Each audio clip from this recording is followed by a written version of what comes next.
Actually, as early as,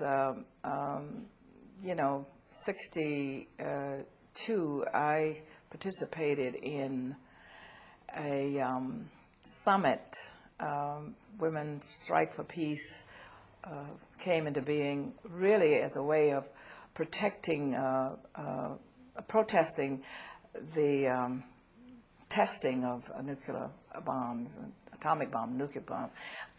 And we wanted to go to Geneva, where there was a summit between the American representative and the Soviet representative, to plead with them to sign a test ban treaty. And Martin encouraged me to go, although he understood that both of us were away a lot at that point, and he had said, "You're going to have to stay home more because the children, need you and all." And I said, no problem. But then he said, "You need to go to this. This is important." So, I went, and after that, I became a spokesperson for the women's organizations, and then I was invited to speak for the peace as a peace coalition at Madison Square Garden, where Martin had been asked to speak, but I didn't know he had been asked to speak when they asked me to speak, and I took the invitation to him, and he said, "Oh, yes, you need to do that." I was the only woman, of course, and one of the two blacks. I think Bayard Rustin was the other person. Then I did a lot of the marches and so forth. I had been in the peace marches and demonstrations throughout the 60s that were being held, and I kept saying to Martin, "I'll be glad when the time comes when you can come out on this issue." And he had been speaking out, but it didn't get carried, because Martin always had a problem, with war.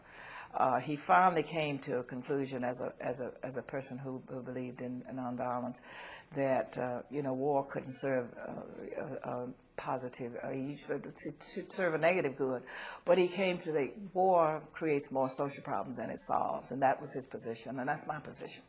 But anyway, the fact is that I was very pleased when Martin was finally able to take the position, and he took it because he could no longer live with himself, his conscience, with being silent.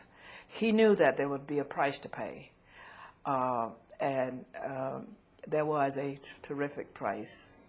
When he spoke out, he was attacked by black leadership, white leadership, and to the extent that the coffers of SCLC started drying up, and he said to me, "Coretta, you will have to make an appeal to your peace friends to make contributions to our organization."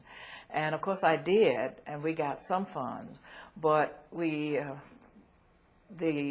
organization not only suffered, but personally it was very painful for him to have some of his colleagues go to the press and criticize him.